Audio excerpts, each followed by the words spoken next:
Students, I am Vaishali Anand and I am going to discuss with you certain questions of Geography Optional Mains Paper 2020. In this series, you will also have two other videos by the other two faculties of Geography Optional at Vajiram and Ravi. Collectively, we have tried to answer some of the best questions, some of the major questions from the optional paper of 2020 so as to help you better in your preparation. Starting on with paper 1, the first question which I am going to discuss with you is the mandatory question, that is question 1 part D.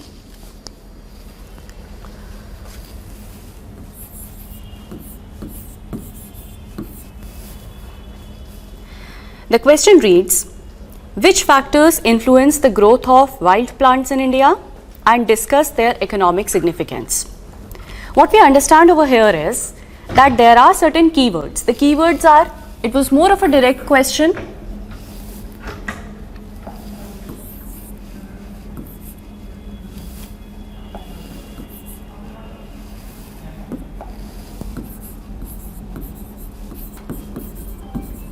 Growth of wild plants. The first question we are going to discuss is question 1D. It says, which factors influence the growth of wild plants in India and discuss their economic significance? Now this was more of a direct question. If I try to understand the keywords are factors which influence the growth of wild plants,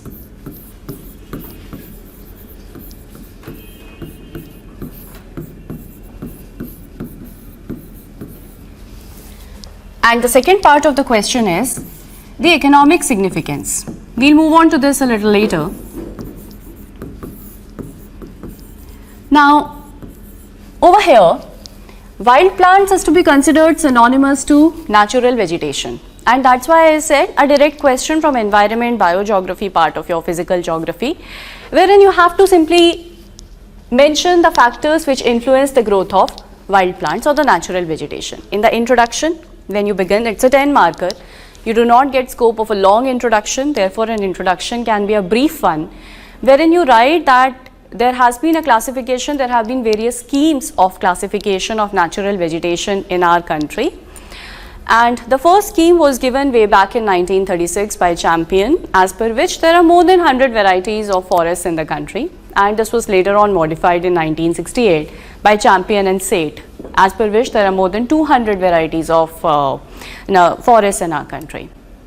So there is, what we understand out of this is that there is great variety of wild plants in the country. There is great diversity of natural vegetation in the country. Just to add over here, that apart from these two schemes which I discussed with you, apart from the scheme of classification which is given to us by Champion and Sate, 1968 scheme given to us by Champion and Sate, 1968 scheme given to us by Champion and Sate, we also have 8 floristic regions in the country. 8 floristic regions in the country, and this was given by Calder.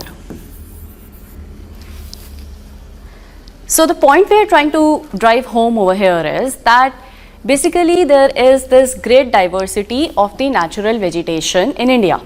The schemes, various schemes, one of them by Champion and Sate, another one by the floristic region classification given to us by Calder. Now a brief intro, either you can discuss the floristic regions, you can draw a quick map defining or demarcating the 8 regions on the map of India. So regions like northeastern Himalayas, northwestern Himalayas, we have Gangetic plains, we have Indus plains in that, Assam region, Deccan region, Malabar region, Andaman and Nicobar. Quickly demarcate these 8 regions on the map of India which shows the floristic regions, or you mention about the scheme given to us by Champion and Sate.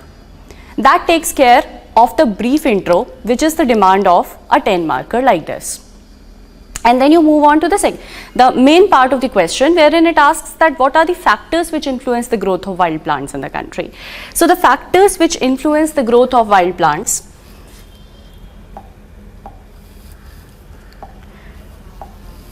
The first factor is going to be the climate.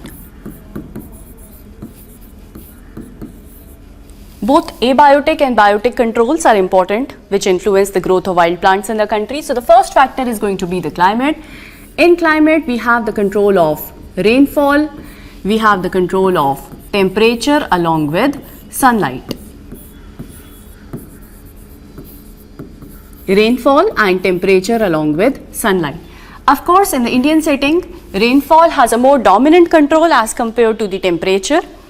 And except for Himalayas, wherein with the altitude, of course, the temperature changes, the more dominant control is going to be of the rainfall. Now, once you have mentioned that rainfall is a factor, you must be able to substantiate it, justify it with the help of examples. And that is what is more important in lectures, in questions like these. So, the rainfall, the examples which you can give, the areas of India, the regions of India which receive rainfall higher than 200 centimeter, over there we have tropical evergreen forests. So a map wherein you show certain areas of Andaman Nicobar Islands, certain parts of northeastern India, western slopes of Western Ghats having tropical evergreen type of wild plant vegetation. And then as the rainfall decreases from 200 to 100 centimeter, we have the tropical deciduous type of forests. Further change in the rainfall reduces to less than 100. So mark those areas wherein we have the thorny vegetation also changing into savannas and finally into scrubs.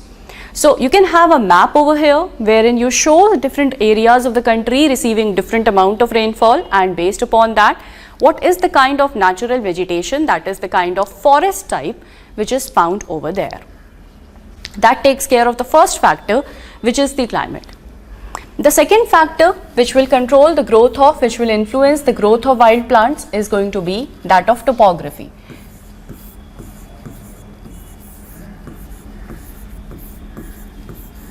Topography. Topography includes both relief and slope.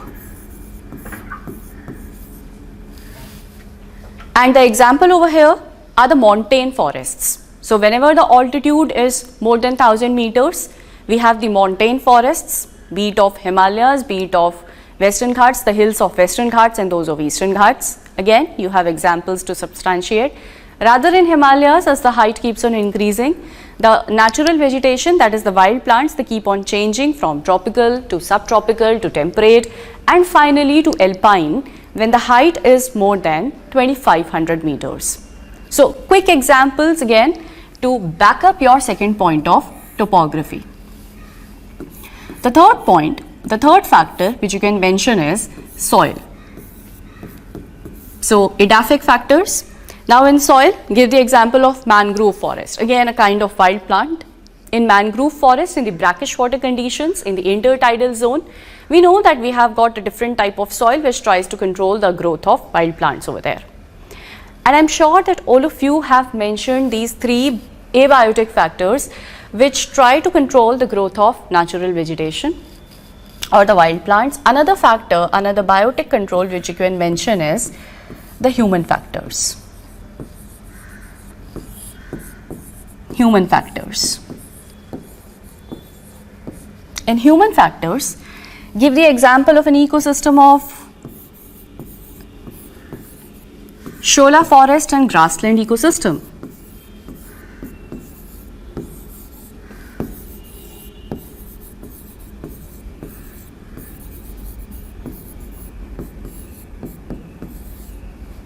Shola forests and grassland ecosystem. Now, why do we say that human factors have a control in this Shola forest and grassland ecosystem type of wild plant vegetation? The reason is that, of course, temperature, the low temperature, the frost conditions, they definitely have tried to control the growth of wild plants over there. Now, why do we say that human factors do have a control over the wild plant vegetation type of a Shola forest or the Shola grassland and the forest ecosystem? The reason being that, of course, temperature, that is the frost conditions over there, they have played their role. The soil itself has played its role. But apart from that, some of the ecologists have suggested that the recurrent burning of the forest vegetation over there has resulted in formation of this forest and grassland complex. So it is the human control which also has played its role, and I'm sure you understand that it is the simultaneous acting of all these biotic and abiotic factors, man also playing its role. So that's why the human factor. So it is the simultaneous acting of the biotic and the abiotic controls which finally determine the growth of wild plants in a region. So you have 4 points wherein with the examples, what I'm stressing over here is that it's very important to substantiate your points with the examples. Without the examples, your discussion of the first part is going to be incomplete. So that takes care of the first part, and now the second part of this very question, 1D, discuss their economic significance. Now this was pretty easy, their economic significance of the wild plants in the country. First of all, you have to talk of ecosystem services and primarily the provisioning services when you're discussing the economic significance. So we get major forest produce, which is used in timber and furniture making industry, species like mahogany, teak, shisham, which find their use commercial significance in the timber and furniture making industry. Apart from that, we have minor forest produce. So minor, when you're talking about the commercial significance, you also discuss the paper and pulp industry. So paper and pulp industry, we have the softwood trees like deodar, pine, etc. So that is the major industrial application. Then the minor forest produce. The minor forest produce, that is used all where? So the forest dwellers, the tribal communities which are living in the forest, they have traditionally been dependent upon these minor forest produce, be it in form of tendu leaves, be it honey, tans, dyes, the medicinal herbs which we have, the sabai grass if you know, that is used in paper and pulp industry again. So all these kind of minor forest produce is a source of livelihood. It is a very important source of livelihood for the forest dwellers. So again, that is the economic significance. Then the third economic significance of the wild plants is in form of ecotourism. So the recreational value which they offer, and that is enhancing the ecotourism potential of a region, that is a economic significance as well.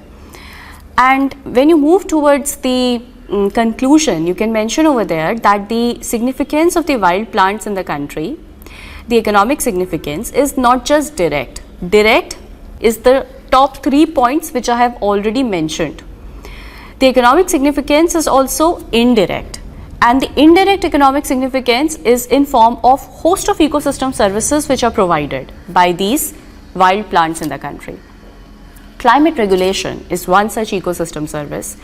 Then the soil formation, then regulation of the water table or recharging of the groundwater aquifers, flood control, biodiversity management.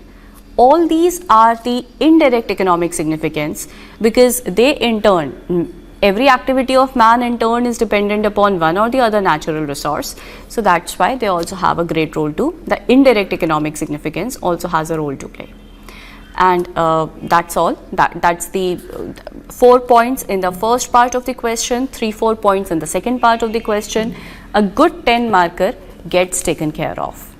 And now we move on to the next question, which will be 1E. The question says, discuss the problems associated with living environment in million+ cities in India. How can these be managed? So the keywords over here: problems associated with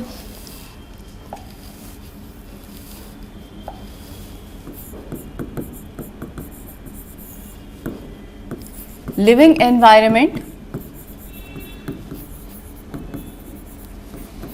in the million+ cities in India and their management.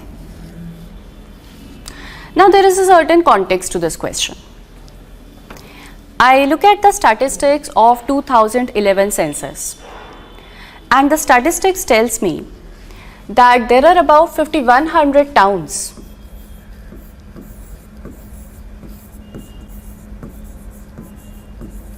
and urban areas in the country, And out of these 5100 towns, there are 53 million plus cities in the country. As you know, that the urban population, the share of urban population in the country is around 30% as per the 2011 census. But out of the total urban population which we have in the country, 40% of urban population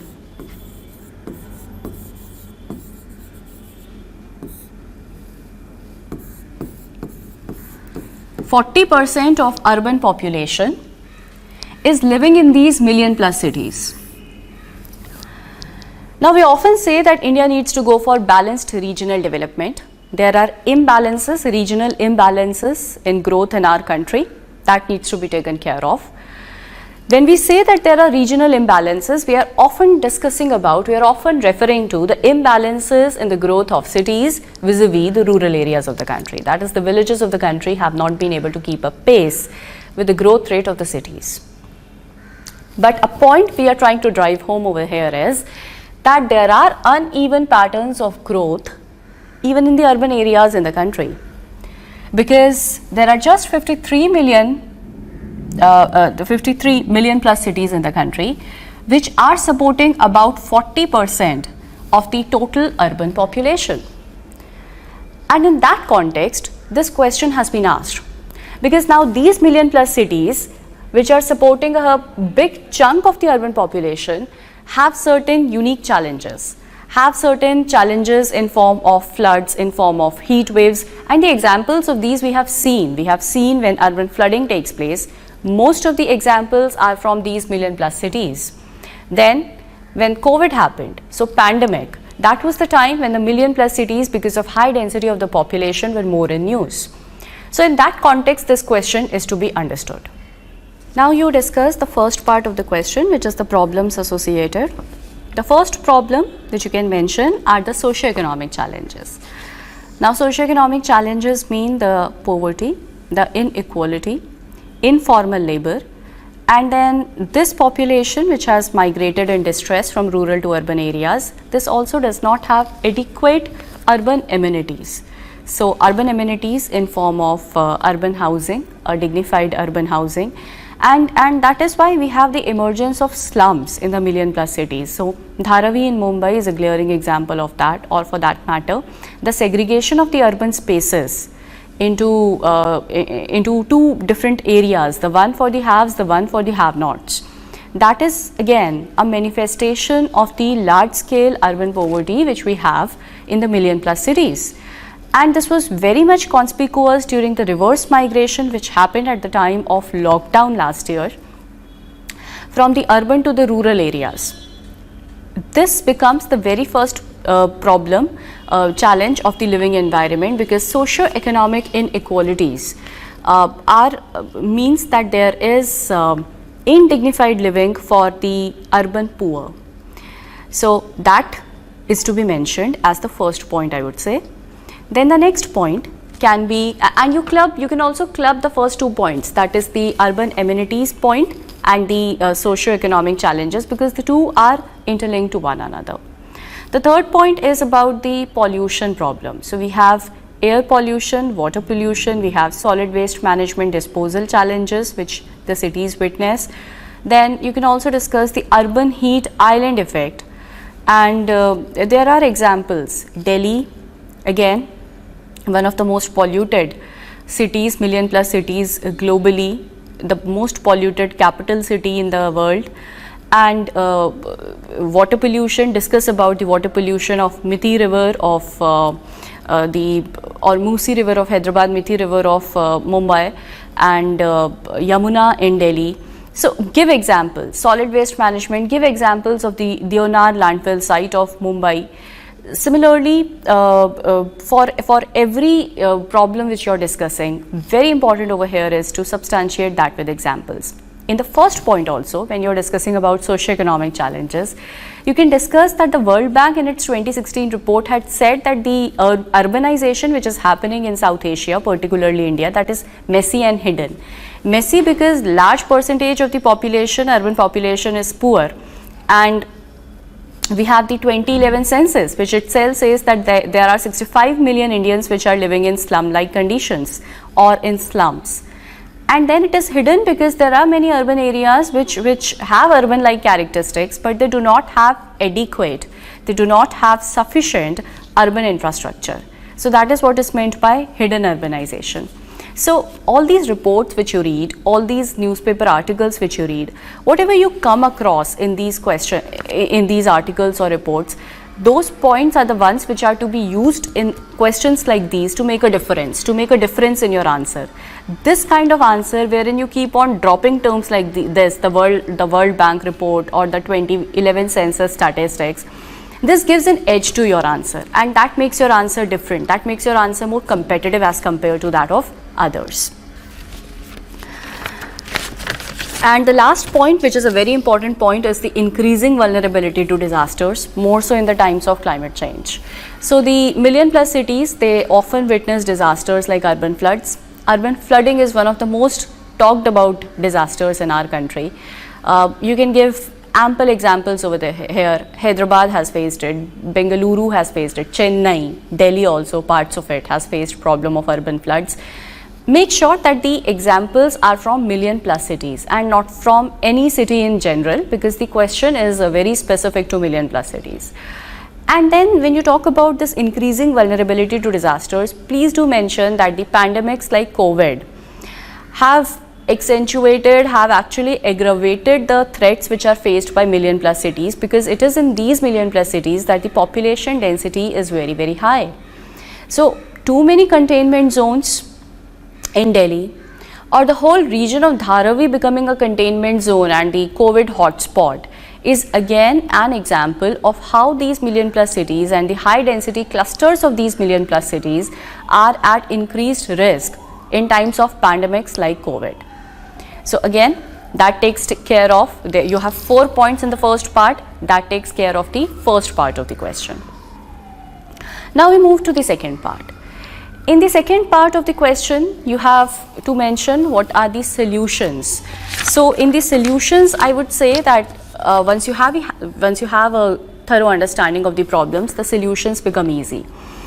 One of the solutions is providing adequate amenities. Now these adequate amenities are in form of clean and green transport, clean air, drinking water, open spaces for recreation, etc., dignified urban living to the poor. So these are all the urban amenities which need to be taken care of. We call it as providing urban minimum to the urban poor. These are certain basic minimums: clean air, water, open spaces or transport, providing up to the last mile connectivity. So these are certain minimums, and these basic minimums are to be provided to the urban poor as well. That is one. Another solution which is needed is that we need to go for building up urban resilience. And there is a question on urban resilience again in paper 1 itself. I'll discuss that a little later. But we need to build up urban resilience, because one of the problems which we have discussed is the increasing risk of the disasters. So urban resilience need to be worked upon as well. Next, which you can discuss as the solution, is that the urban governance need to be improved. So urban governance, right now if we look at our million plus cities, not many of them have very good urban governance. The urban municipal bodies, they are often lacking in funds, they are also lacking in functionaries. So they need to be ramped up with funds and functionaries, and there have been surveys in the country which have revealed that yes, urban governance is actually at the root cause of all these problems which the urban areas, which the million plus cities of the country are witnessing. So urban governance needs to be taken care of. And another solution is the synergistic development of the rural and the urban areas. I started my answer by explaining to you that there are uneven patterns of growth in the country. There is imbalanced regional development happening in the country. So what needs to be taken care of is that there is a dispersal of growth from the million plus cities to the tier 2, tier 3 towns of the country, and along with that there is dispersal of growth from the urban areas to the rural areas of the country as well. So we have more balanced regional development wherein we have more employment opportunities for the youth, for the workforce in general, in other parts as well. The population pressures in these million plus cities will decrease gradually, eventually. And then in the conclusion, you can discuss about number of schemes which are being undertaken by the government. We have Smart Cities Mission, we have Amrut, Atal Mission for Rejuvenation and Urban Transformation. Also discuss about housing for all. So it has two components, rural and urban, but it definitely has an urban component which has the aim of providing housing to the urban poor. So in the conclusion, you can discuss all that. And I would suggest that when you are discussing the solutions, if you can bring in the concept of new urbanism. So what you do is, before your conclusion, you can discuss about that one of the approaches which can be adopted for a better managed urban development is the new urbanism. And new urbanism, I am sure you know, that is human scaled urban design, wherein we design our towns, we design our cities in a manner such that there are walkable streets, there are walkable roads, and we have the commercial spaces, we have the residential spaces, the shopping complexes in close proximity of one another. So that reduces the burden of commuting, that saves time in commuting, that reduces the greenhouse gas emissions from the transport sector as well. And through this new urbanism, we can have more lively spaces so as to improve the quality of life. The ultimate objective of this better managed urbanization in the country is to improve the quality of life for each and everyone. So that is why we are talking about providing urban amenities or bringing in a more balanced regional development. Over there, you can have a short discussion on the approach to be adopted, which is new urbanism for the urban areas, for the million plus cities. So this takes care of the question 1E. Next question which we are going to discuss is 2B, and the question says, discuss the concept of coral bleaching, its recovery and macro-algal regime shifts due to this process. It is a 15 marker. Now when you have to discuss the concept of coral bleaching, first of all, these are the key words of the question, and I would say that this question was manageable had it not been the third part, which is macro-algal regime shift due to this process. I'll also tell you how the third part also was featuring in some of the news articles by the Hindu.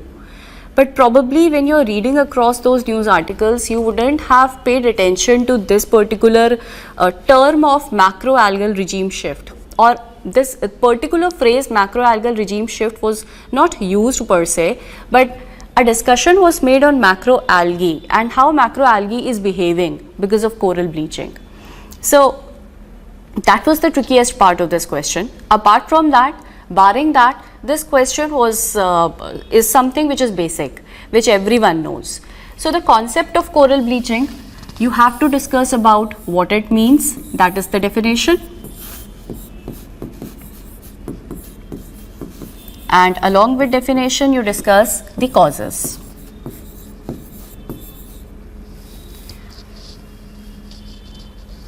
So in the causes, the definition of course is that there is discoloration of the coral reef ecosystem because of the expulsion of the zooxanthellae algae, and the causes are climate change, global warming, because of which we have more of marine heat waves. So the temperature of the sea surface temperatures are on the rise, the temperature of the oceans is on the rise. Ocean acidification is again one of the causes. The tropical cyclones and the increase in the tropical cyclones because of climate change, which can physically damage the coral reef ecosystem, remains one of the causes. Sea level rise is one of the reasons for coral bleaching. Nutrient pollution, sediment pollution from the land based sources, and there is more of nutrient overload, that also has an effect on the macroalgae. So that remains one of the causes. Then invasives, diseases, plagues, That is one of the causes of the coral bleaching. You can discuss about the COTS, that is crown of thorn starfishes, which have had a debilitating effect on the coral reef. Give examples. So you're discussing examples. In 2016, there was a marine heat wave. There was a severe marine heat wave in 2016, and as per the statistics of the Australian government, around 50% of the coral reef of the Great Barrier Reef perished at that time of marine heat wave of 2016. So give examples to substantiate your answer. And you also have IPCC report, which has predicted that if at all the world sees 1.5 degrees Celsius warming, then around 70 to 90% of the coral reef ecosystems will be destroyed, or they will see mass bleaching events. So we had mass bleaching back in 2016 at the Great Barrier Reef, and we can have mass bleaching again if at all the world undergoes a warming of around 1.5 degrees Celsius.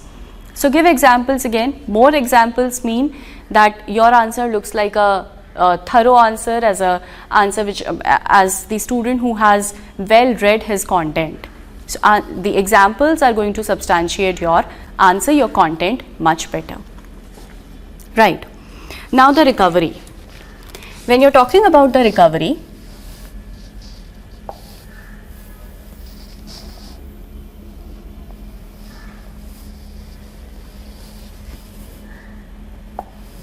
when you're discussing the recovery, you can have couple of points over here. One is the conservation efforts. Conservation efforts wherein the governments have tried to create marine protected areas. Like we have the Coral Reef Triangle Initiative, which is a marine protected area created by the governments of Indonesia, Malaysia, Philippines, Solomon Islands, Timor-Leste, etc., PNG. So in that area region of the Pacific Ocean, we have the marine protected area, which has been created by all these countries, and the human activities are regulated over there such that the anthropogenic stresses can be minimized for the conservation of the coral reef ecosystem. That remains one. Second is climate action is essential, because nowadays the biggest threat which the coral reefs are facing is from the climate change. So climate action is definitely essential. And the third, you can discuss the mineral accretion technology.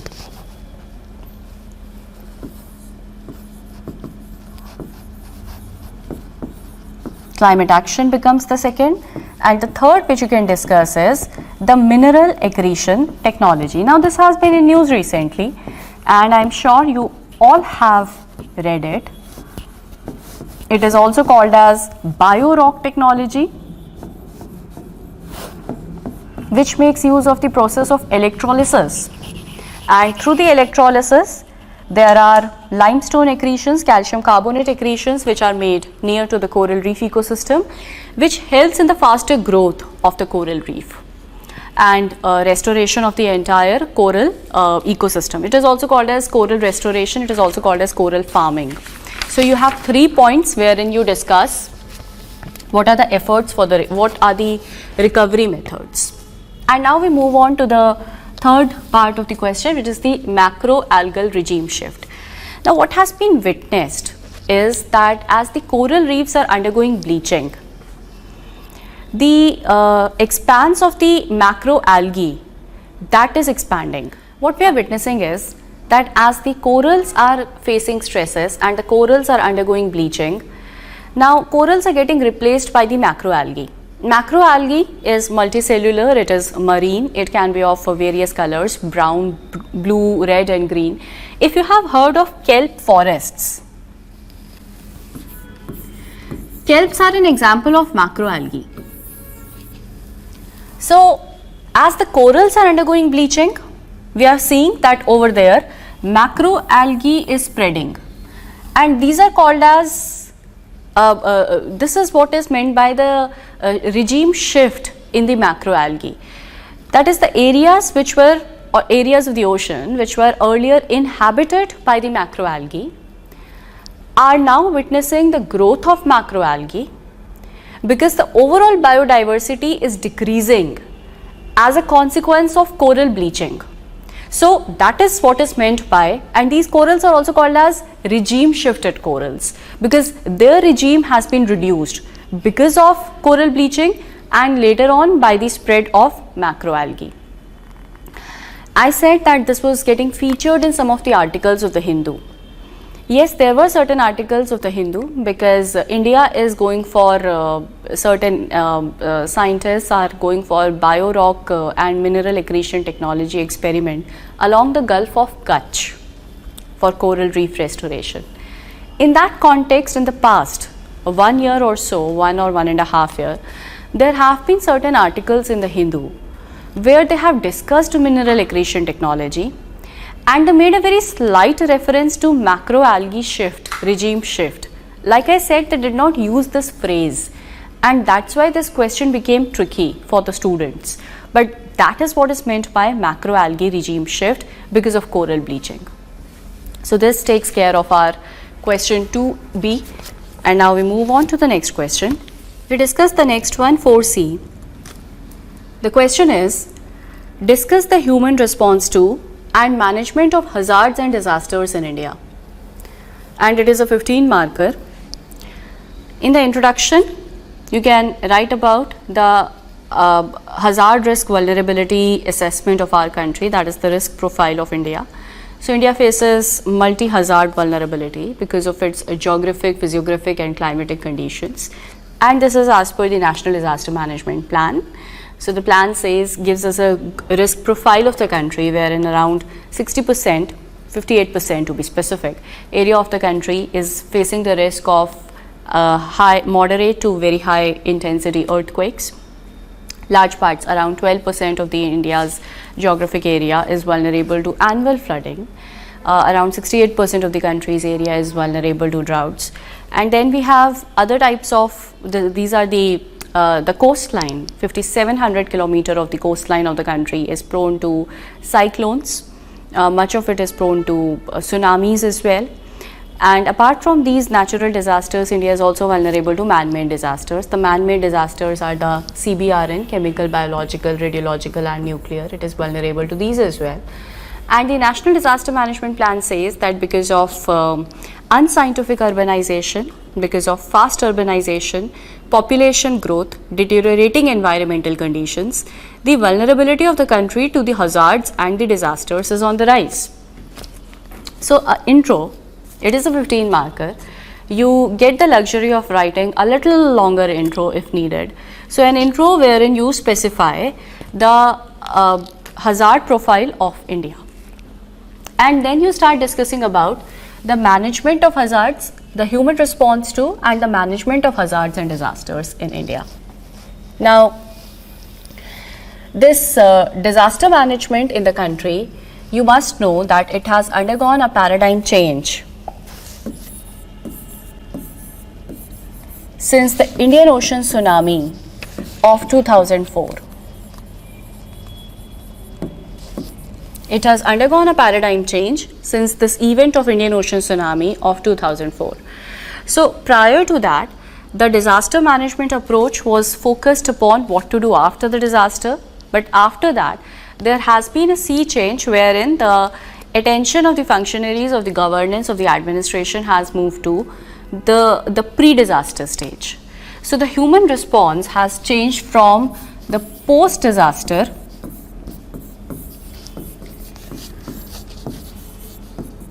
to pre-disaster stage after the Indian Ocean tsunami.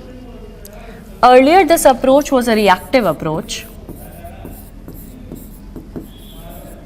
Now we have become more proactive.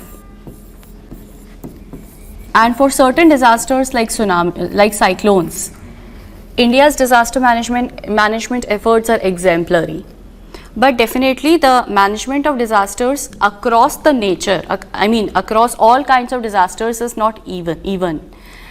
For cyclones, we are very good. For tsunami, we have improvements which are being made.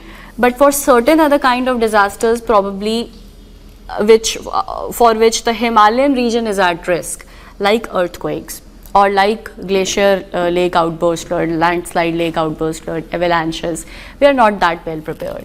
So from reactive, the human response has become proactive. And if I talk about the management, the earlier approach of management was a relief-centric approach.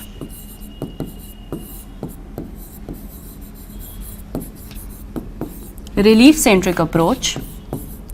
Now it has moved to DRR-centric approach.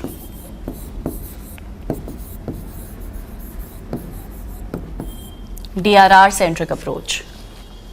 That is how the human response has changed after this Indian Ocean tsunami. That is one. And when you are discussing the management, I would say that please discuss the legislative framework for the management, which is the National Disaster Management Act of 2005. So you discuss that. Then the National Disaster Management Plan, which was revised in 2018-2019. Also discuss about the National Policy on Disaster Management. Then India being a signatory to the Sendai framework. We have Prime Minister's 10-point agenda on the disaster management. That is another thing which needs to be discussed. And then give examples of coalition for disaster resilient infrastructure, for which the initiative was taken by Prime Minister Modi at the Climate Action Summit of 2019. So CDRI. And then you can discuss about National Cyclone Risk Management Project, NCRMP, National Cyclone Risk Mitigation Project, for which India has earned accolades globally, because like I said, India's cyclone management is very robust. For the other disasters, we need to move on these steps only, because NCRMP is exemplary. So if we have these kind of projects for other disasters as well, mitigation projects for other disasters as well, the disaster management, the gaps existing in the disaster management can be filled. So all these points which I have told you, this was a direct question. You just need to know this entire disaster management, which is also part of your GS syllabus in entirety, and I think this question was fairly manageable. Moving on to the next question. The question says that land degradation is a threat to the productivity and sustainable resource management, and explain with suitable examples from India. That is question 6B. Now again, the keywords remain: land degradation being a threat to the productivity and suitable resource management. Like I say, keep telling you, examples are important, and this question has specifically explicitly asked you about examples from India. So introduction, you can discuss about the definition of land degradation, that it is defined as a persistent reduction in the quality of soil, quality of land, to support biodiversity and to provide the ecosystem services. I'm sure that all of you know what is meant by land degradation. That remains one of the very important parts of your syllabus of geography. So we understand what is land degradation. In the introduction, you can give statistics, quote statistics from ISRO's Land Degradation Atlas, which tells us that it is the data of 2016. That is all what we have with us. The assessment was made in 2016. So that tells us that around 30%, that is around 96.4 million hectares of India's total geographical area, is undergoing land degradation of one form or the other. And the most common forms of land degradation remain something like water erosion, wind erosion, soil salinization, alkalinization. These are some of the most prevalent forms of land degradation in India. So you give an introduction of the definition of the basic statistics, and you have opened up fairly well.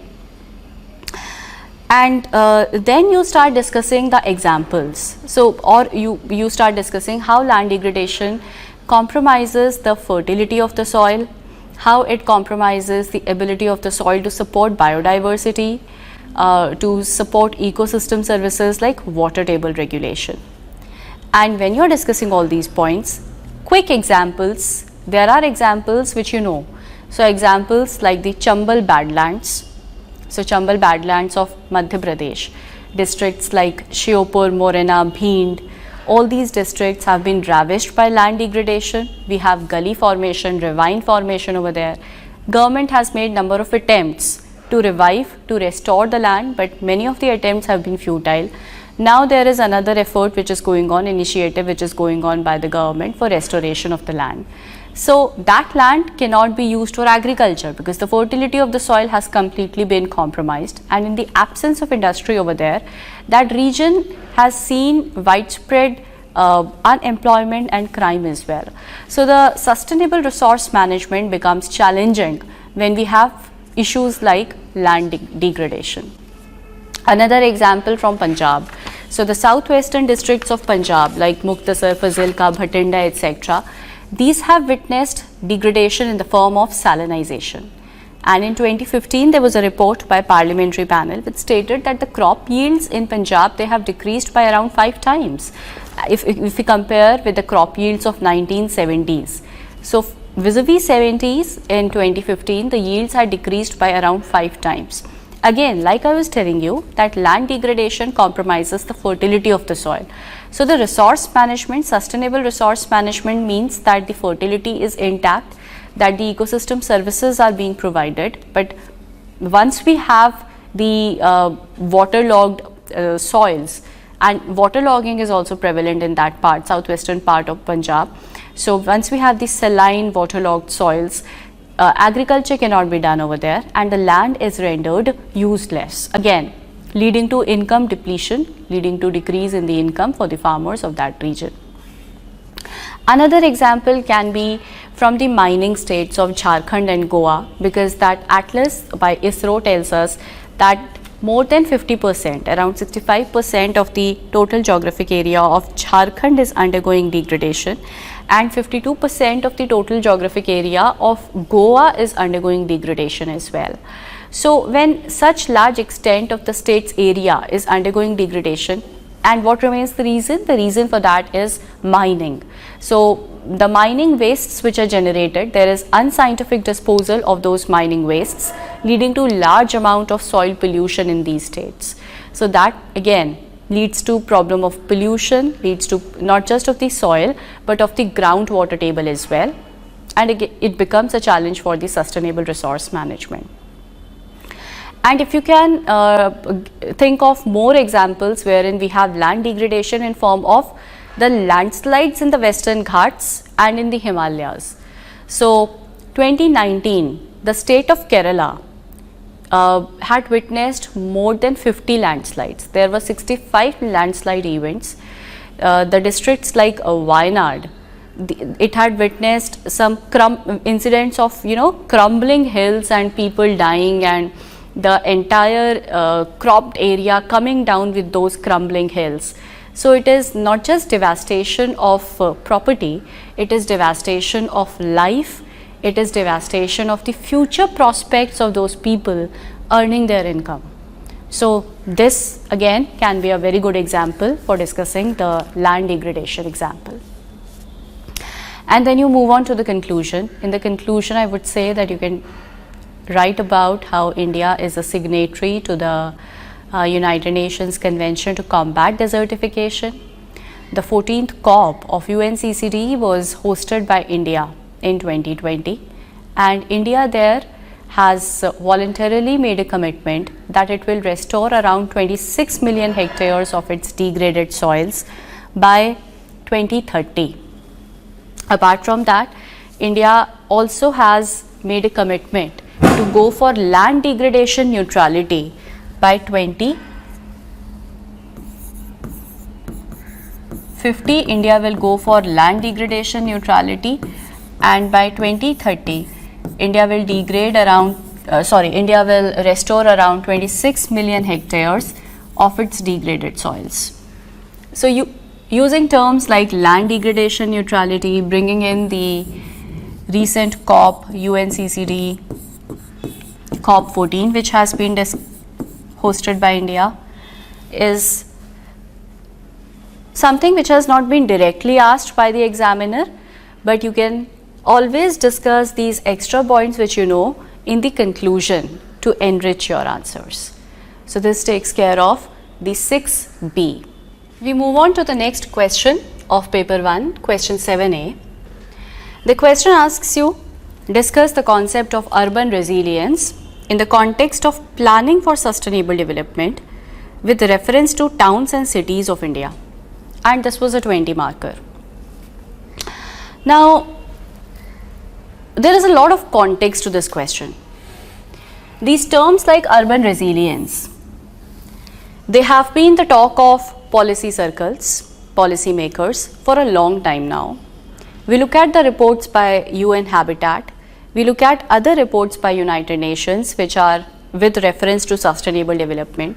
You will always come across this term of urban resilience. There are more and more initiatives which are being held globally for building up urban resilience. Even India, the policy making in India and the way urbanization is happening in the country, that also is placing a focus on this concept of urban resilience. In that context, this question was asked. And I would like to give you a brief idea over here of what urban resilience is. Now, this urban resilience has been defined by UN Habitat. So, you can give the definition which is given to us by UN Habitat. It says that urban resilience is defined as the ability of the urban systems to maintain their continuity, in the event of shocks and stresses.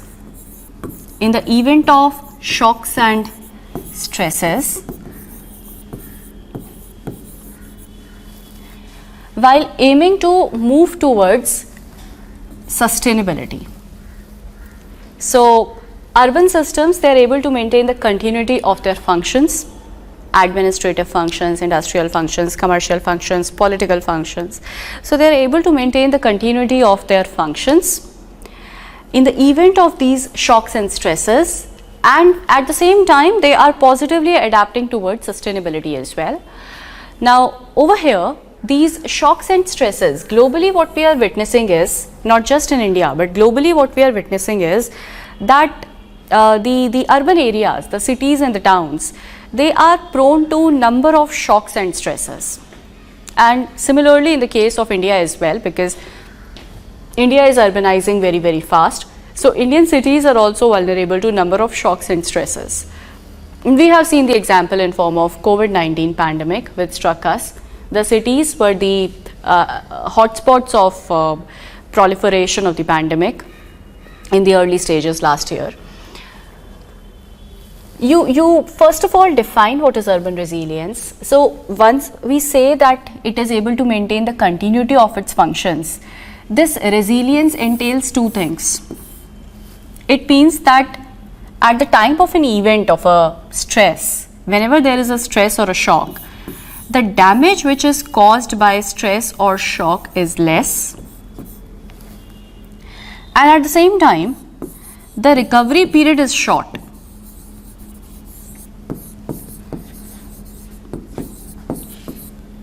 Recovery period is short. That is the ability to bounce back to the normal, the ability to restore normalcy. That ability is high, the damage caused by the stress is less, and this second aspect of resilience is that the recovery period is short. So, the resilient cities, the resilient urban systems, they are able to assess the risks. They are able to assess the risks. They are able to gauge their vulnerabilities, the existing risks as well as the projected risks, the prospective risks, and at the same time they are able to devise strategies to cope up with the risks. They are able to come up with plans and execute those plans to cope up with these vulnerabilities, to cope up with these risks. So, this is what is meant by the concept of urban resilience. This is how UN has defined urban resilience in its UN Habitat, which is a dedicated platform for sustainable urbanization. So, over that, the reports of UN Habitat, this is how they define the concept of urban resilience. Now, this particular question is with reference to India, and it asks you that discuss this concept of urban resilience in the context of planning for sustainable development with reference to towns and cities. In the introduction, you can discuss all this, because in the introduction you can first of all define what is urban resilience, but you have to discuss this concept in the context of planning for sustainable development with respect to India's urbanization. That is important. Now, for India's urbanization, why at all the need for urban resilience? For India's urbanization, we have the need for urban resilience because one, India is urbanizing very fast. Right now, around 30% of India's population is urban, but the estimates tell us that by 2030, about 40% of India's population will be urban, and about 75% of country's GDP will be generated by the urban areas. So India is urbanizing fast. That is one.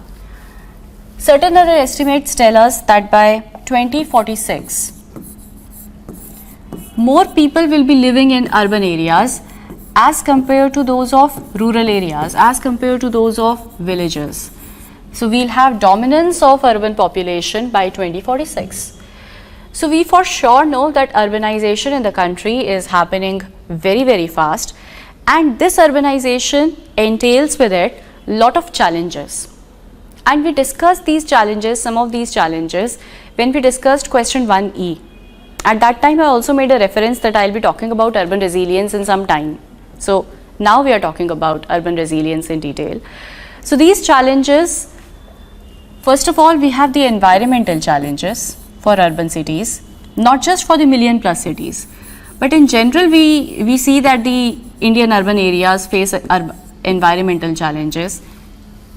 Yes, the environmental challenges may be more prominent, maybe more grave or severe in the million plus cities. Air pollution, water pollution, solid waste management, disposal problems, the urban heat island effect, environmental challenges, then the inequality, the poverty and the inadequacy of basic infrastructure for the urban poor who are living in the slums. That is another challenge which we have. Then increasing vulnerability of the from the disasters. The threat of disasters is getting compounded because of climate change. We have a lot of urban areas, we have a lot of urbanization happening on the coastal areas, and these coastal areas are threatened by tsunamis, by sea level rise, which will be a slow onset disaster, also by cyclones. So climate change is compounding the risks. That is another challenge which the urban areas are facing. And if a lot of urbanization is going to happen, some of the statistics tell us that some of the figures reveal that about 70% of urbanization is yet to happen in the country, as in about 70% of Indian cities are yet to be built. So if that much of urbanization is due to happen in the future, whatever urban investments we are making, they can only be sustainable, they can only be continuing, they can only be long lived only if these urban areas, these urban systems, they are resilient. Because they need to maintain their continuity, like I said, they need to be functional even in the face of these kind of challenges. And that's why this urban resilience is this question. This urban resilience is to be discussed in the context of sustainable development. Rather, when I look at the SDGs, lot many targets. We look at SDG 11. SDG 11 is about safe and resilient cities, safe, inclusive, resilient and sustainable cities. That is SDG 11.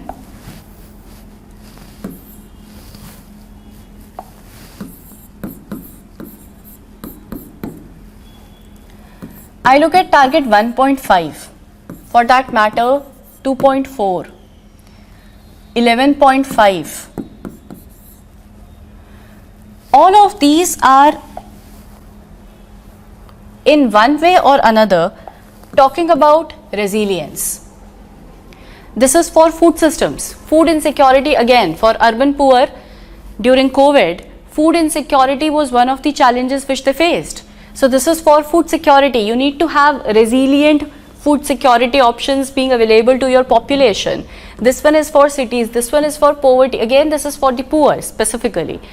So resilience and sustainable development are two intertwined goals, are more like two sides of the same coin.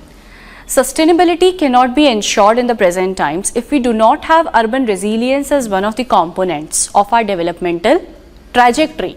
So, our developmental process has to inevitably focus upon resilience, and that is the reason why we have initiatives like CDRI.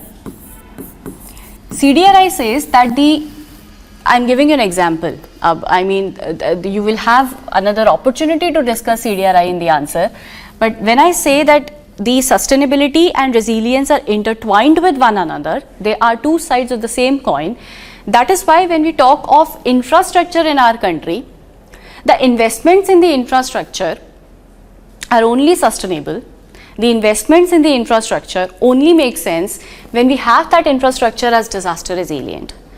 Otherwise, we'll have one cyclone in form of Vayu, in form of Nisarga, etc., in form of Amphan, and the entire development, the entire infrastructure which has been created over the years, that infrastructure gets destroyed in matter of hours.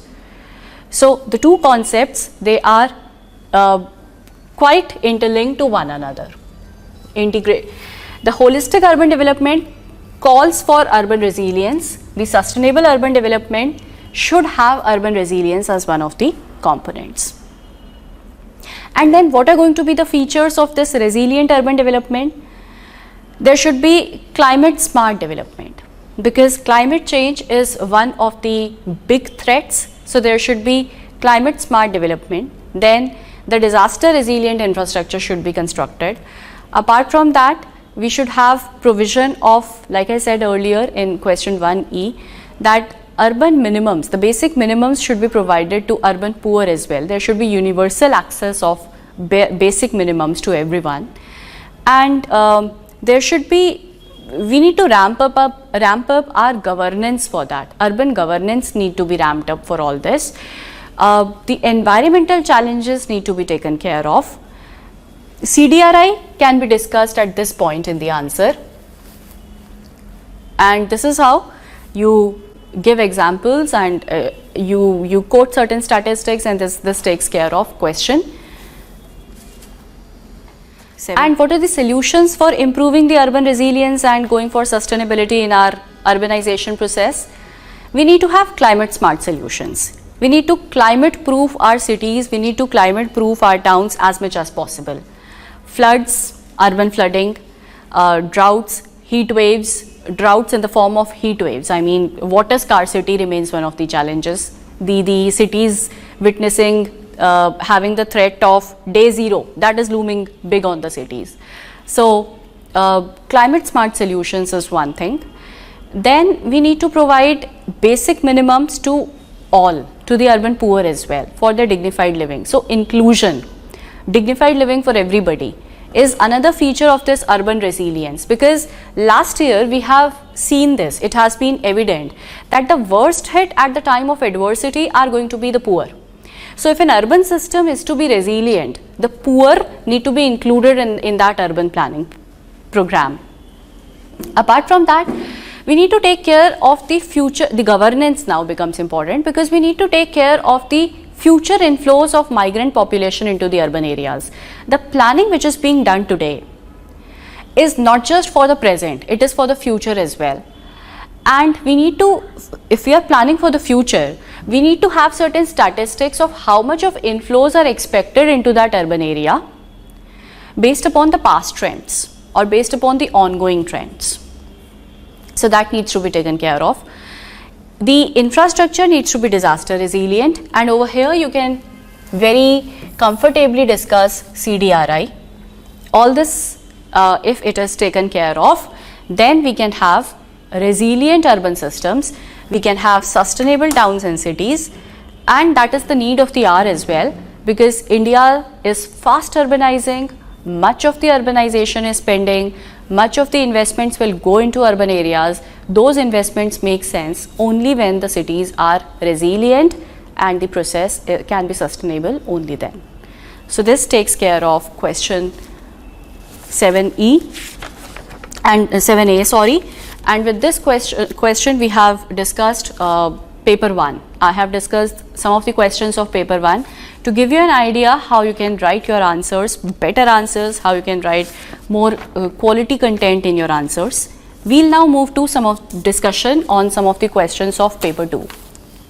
In paper 2, the first question I'm discussing with you is 1B, which says that climate change has unsettled the rhythm of seasons.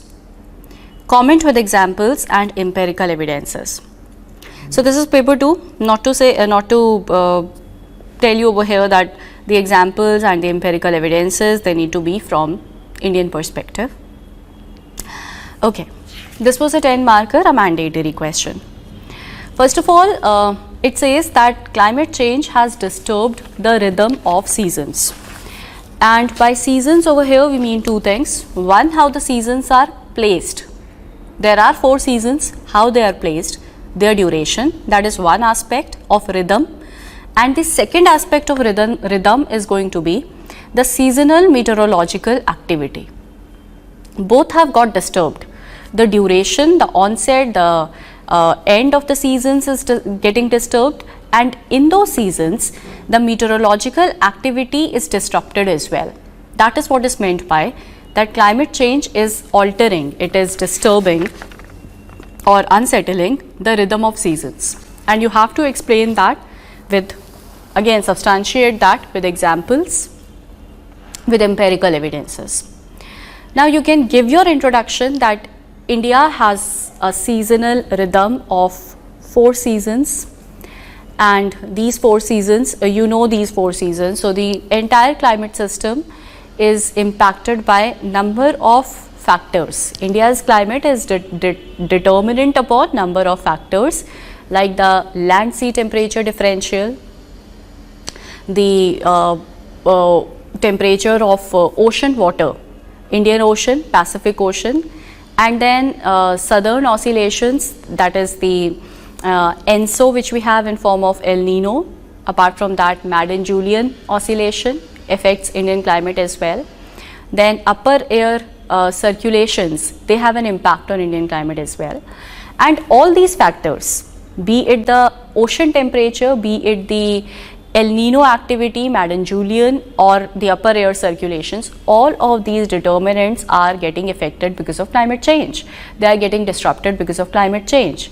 And as all of these factors are getting disrupted, we see that the entire seasonal rhythm of India's climate system has been changing. It has been seeing some kind of disturbances. And if you have to give empirical evidences, this needed quick revision or a quick rethinking of what you keep on reading in your newspapers. Any newspaper you pick up, be it the Hindu, be it the Indian Express, they often talk about the aberrations, the deviations which keep on happening during that season. So if you have, a quick recap of the last 2 years of activity, seasonal activity, if you were able to recollect that during the examination, this question was doable, because this question hinges upon you discussing the evidences and the examples. Without that, this question is incomplete. अब या तो आपने newspaper में जो पढ़ा है आपको वो याद हो, या फिर IMD has been releasing its statement on climate of India. For the past 2 years, there has been a press release of that and it has made news. PIB पर भी आया है, news में भी आया है. So if you remembered that, then that could have aided you with your examples as well. So I tell you as per the statement on climate of India, and the statement on climate of India for 2018-2019, that tells us one of the examples could be unsettling of the seasonal rhythm could be that during 2019 and 2020, the southwest monsoonal rainfall, that is the seasonal rainfall during the southwest monsoonal season, that was above average. During 2019, it was 110% of the long period average, and I hope you all know what is meant by long period average. And during 2020, it was 109% of the long period average.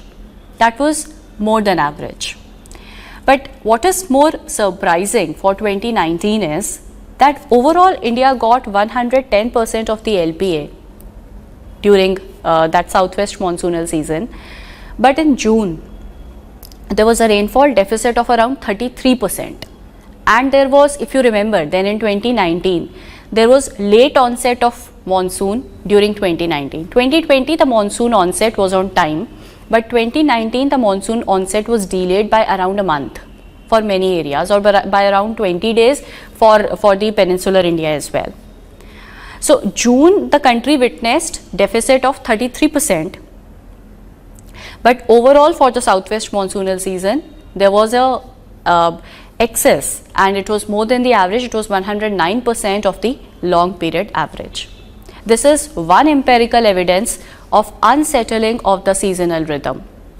During 2020, the onset was on time, but the withdrawal was delayed. So even from the northwestern part of the country, the withdrawal was delayed by around 10-11 days. So that is again an example. Then 2019 and 2020, for both the years, there has been not just above average rainfall, but even the temperature anomalies, positive anomalies were witnessed for both the years, such that both of them have been some of the warmest years on record since 1901. So 2019 has been the 7th warmest year on record, and 2020 has been the 8th warmest year on record. And what we witnessed was that for all the seasons, all the 4 seasons during 2019, the temperature was above the mean temperature which is usually recorded for that season. So जो average mean temperature है for a particular season, in 2019 for all the seasons, the temperature was higher than that. And during 2020 as well, barring one season, which was the pre-monsoonal season, the dry summer season, for all the rest of the seasons, the temperature was above normal. Then we look at the winter season. We have talked about 2 things over here: the temperature anomalies, the rainfall anomalies during the southwest monsoonal season. Then we talk about the winter season, when we witness more of western disturbances. So western disturbances are more active generally in the month of January and February. But with climate change, what we are witnessing is that the western disturbances, their duration is getting extended. Now they can be active even in the month of March. So we have had examples in the past, in 2019 and in 2020 especially, when the western disturbances were very active till the month of March.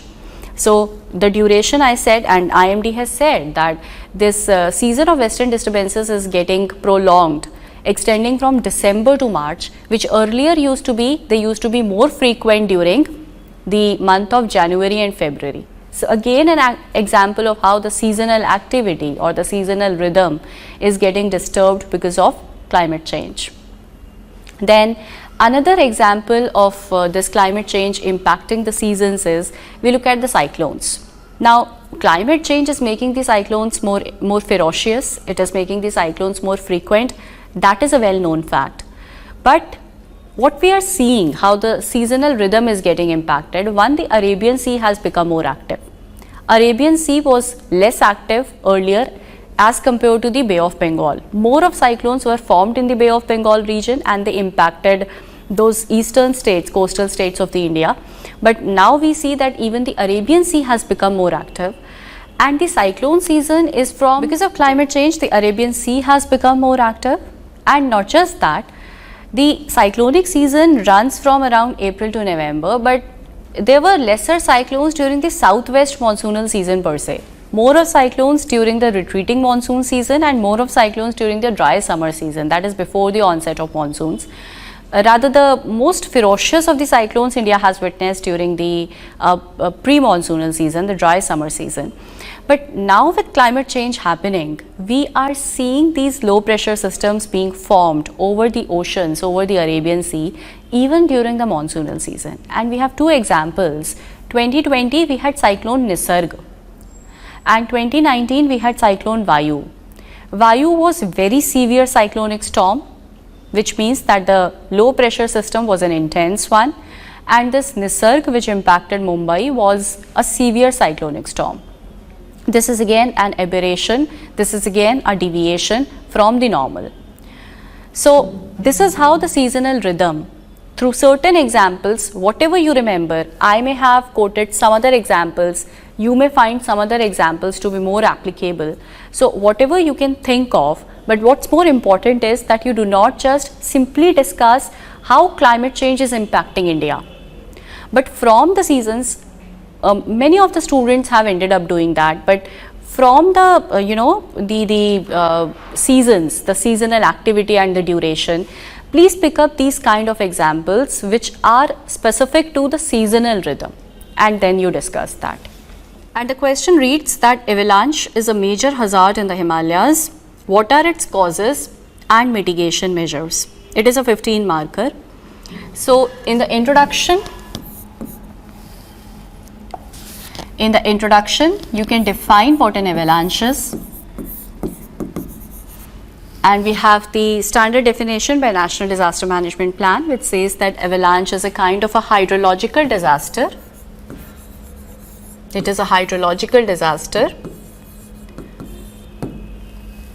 wherein huge volume of loosened snow, ice, earth material that starts moving down rapidly down the mountain under the gravitational force. So that is how avalanche is defined. Simple, straightforward. Rather, the question was also a straightforward question.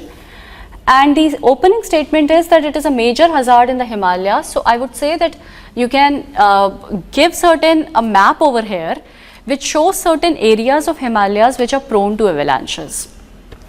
So avalanches are very common in the region of Kashmir, Gurez Valley,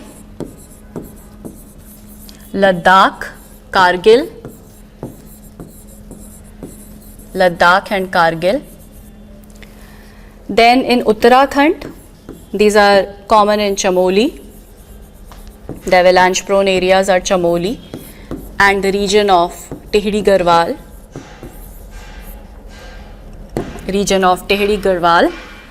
And then in Himachal, Pradesh, these are common in Chamba, Kinnaur,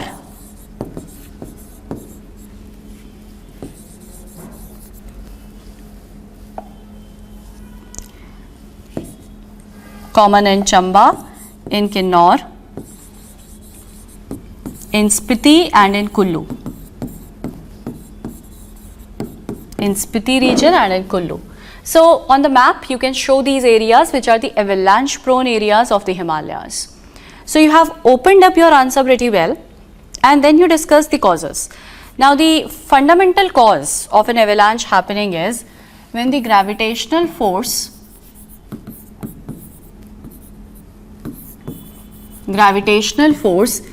exceeds the internal strength of snow. It exceeds the internal strength of snow, then an avalanche happens. And this may happen, there can be different factors for this to happen. First of all, the slope. The enabling conditions is the slope of the hill.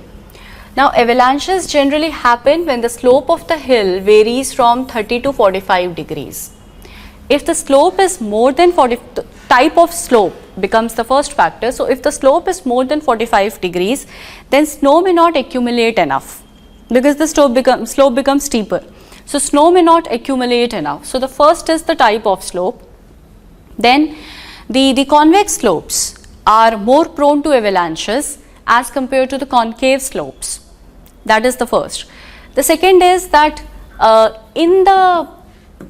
on the hill where we have the snow, there must be a weak layer of snow which is ready to slip, which is ready to skid. So there must be a weak layer of snow.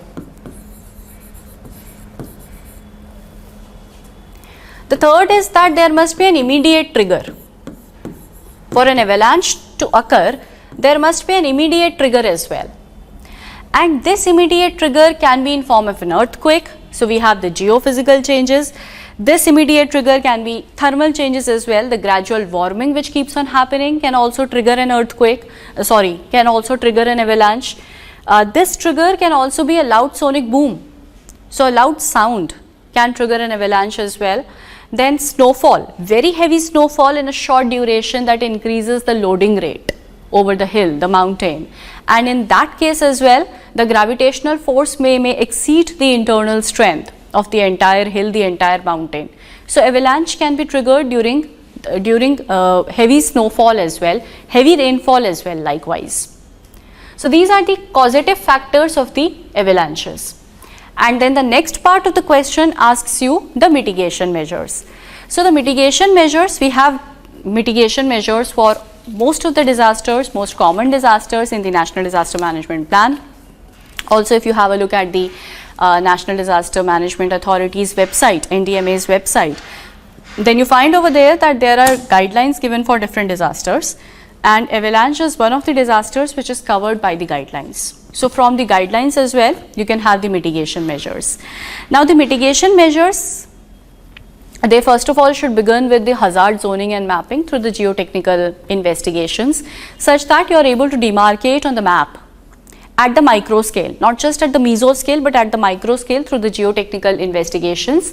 The scientists, the geologists, the glaciologists, they are able to demarcate on the map that which one are the avalanche prone areas of Himalayas. That is one. Then after the hazard mapping, what becomes important is to install the early warning systems. And these early warning systems, they serve as the alarms, a kind of smoke alarm, which will trigger whenever an avalanche risk is on the rise, such that the population in that area can be evacuated so as to minimize the losses which are caused by avalanches. And then the mitigation measures, they also include the structural and the non-structural measures. That is, we go for avalanche risk reduction, which can be done by structural and the non-structural measures. The non-structural measures, they remain same across the disasters. That is, you have the construction norms in a manner, you go for your urbanization or you go for your developmental activities wherein the avalanche prone zones are kept free of any kind of development or human activity, so that the risk exposure is minimized. But these kind of, abiding by the construction standards, by the zoning norms may not always be feasible. So you also have number of structural measures. And these structural measures are nothing but the technological solutions which we have in place for reducing the risk of avalanches. So in this, we have, first of all, we can create avalanche shelters. There can be avalanche shelters.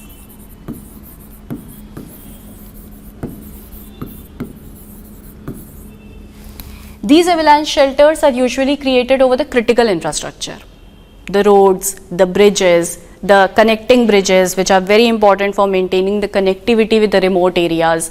So all these kind of roads, bridges, infrastructure can have shelters such that even if there is a rolling down volume mass of ice and snow which is coming down, it does not enter into the area of the road or the infrastructure or the bridge. So we can have avalanche shelters. The next is, there can be retarding structures which are used.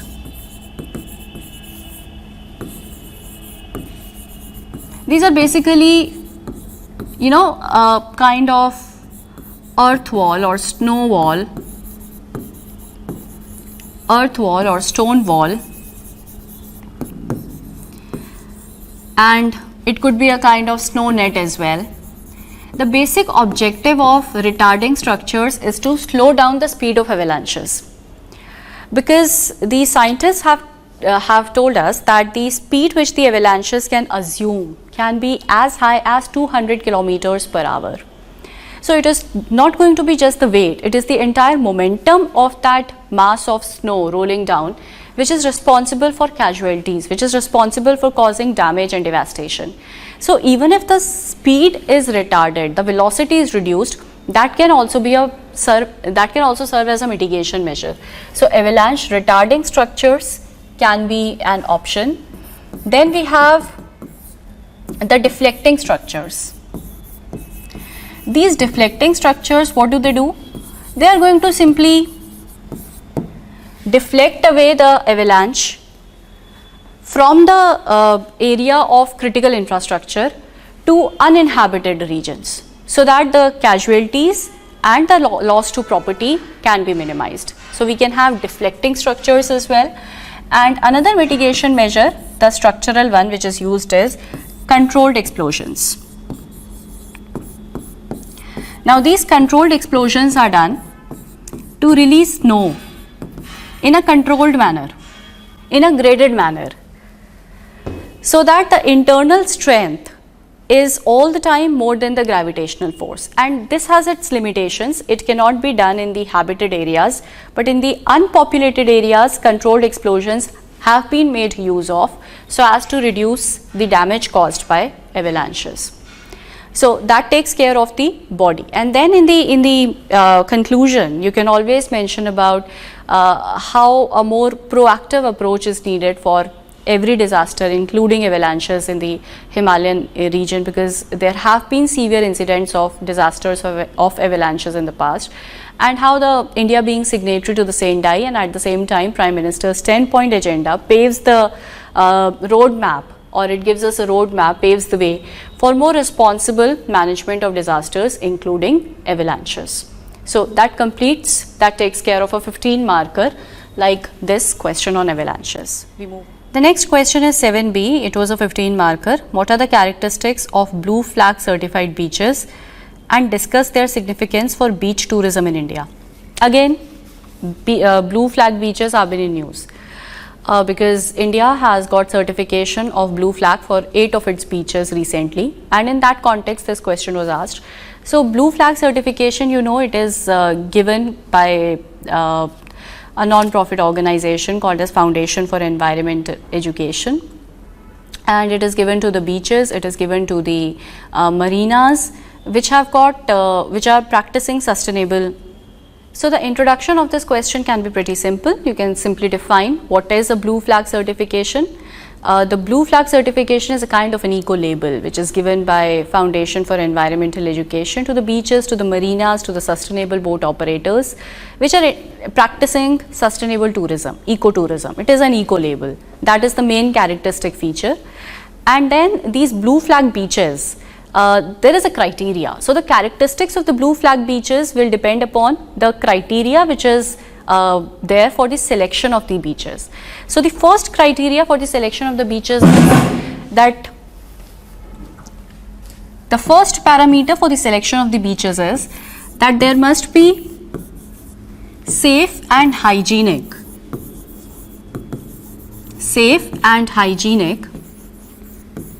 bathing water quality.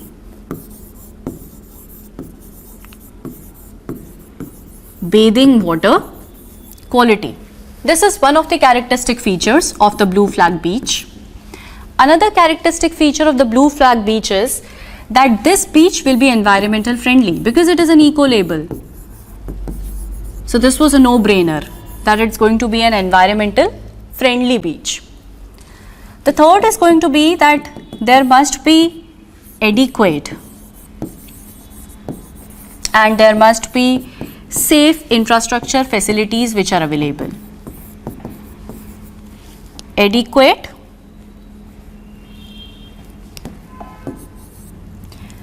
and safe infrastructure facilities which are available. That is the third characteristic feature. And the fourth characteristic feature of a blue flag beach is going to be that overall there must be sustainable development of the region. Overall there must be sustainable development of the region. So for the entire region, we have this, we take care of the sustainable development, we take care of the environmental friendliness of that entire beach region, if at all it is to be a blue flag beach. Now then I would suggest that you give a map of the peninsular India and you show that there are 8 beaches which have got this blue flag certification. That becomes important. Map in your geography optional answers is important. That is going to make a difference to the quality of your answers. More and more maps you can incorporate. You have to think of ways where you can incorporate, and throughout the discussion I have been telling you where you can have maps. So in this answer as well, you can have a map. And now I move on to the second part of the question, which is actually a very interesting discussion. Ki discuss their significance for beach tourism in India. Now, for beach tourism, if you remember the Niti Aayog strategy for New India at 75, if you remember that document, and being a geography optional, we expect you to be reading these kind of documents. So, Niti Aayog's strategy for New India at 75, that specifically said that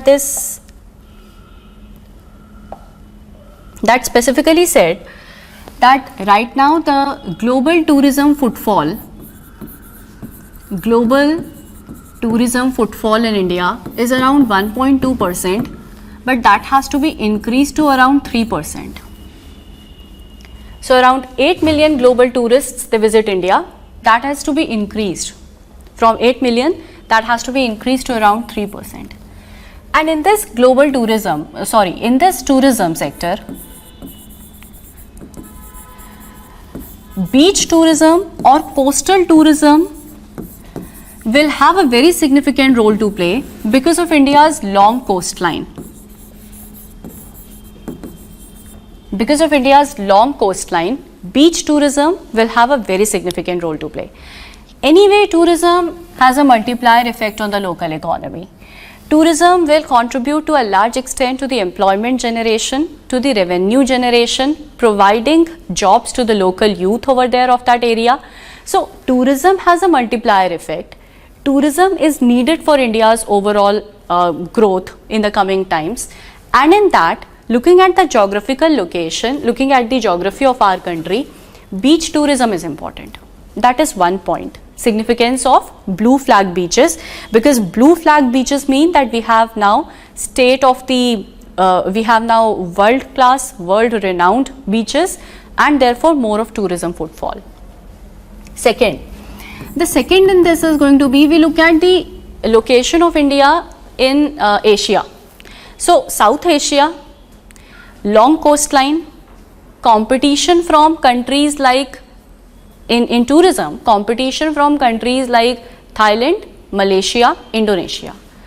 All of these countries, they have very good beaches. They have world class beaches. India getting its own world class beaches is an added advantage. So now India's beaches are competing with the world class beaches of rest of the countries in this region, such that it becomes important, and therefore it becomes important for tourism in the country. And you know, if you have known about more statistics, then Niti Aayog says, and it is not just Niti Aayog's aim, but even government wants that in the next 5 years, India aims to have 100 blue flag beaches. This BEAM is Beach Environment and Aesthetic Management Services. So this has been started by Union Ministry of Environment under the Integrated Coastal Zone Management Program. And under this, the aim is that the blue flag beaches, they need to be increased in the next 5 years. We can have 100 blue flag beaches. So this is important. And the next significance of this blue flag is that international recognition, global recognition, world class beaches, and that is only possible when we have these beaches which are following the guidelines of ecotourism. So India strives for ecotourism, and for that ecotourism, like I said, one of the requirements is sustainable development of that entire area. So both get coupled, which should also be the aim of a country like India, to go for ecotourism and sustainable development. Not a tourism which is environmentally harmful, but a tourism which is benign to the environment as well. So that should be the aim. So we have some points which discuss the significance. And with this question, we are through with our discussion of the questions from the paper 1 and paper 2 both. The entire analysis of the Geography Optional 2020 is that the questions were pretty direct, they were pretty easy. Barring 1-2 questions which could have been little tricky for you, and some parts of certain questions which could have been little tricky for you, overall the question paper was fairly manageable. Like we have said earlier, what is needed is more answer writing practice, practicing the answers in test like conditions wherein you know what statistics to give, what examples to give, you practice your maps, your diagrams well, and if you had a good practice of that, this question paper of this year was a good overall, a good paper, a manageable paper. And with that, I come to the concluding remarks. I wish you all the very best for your preparation ahead. Happy learning. Thank you.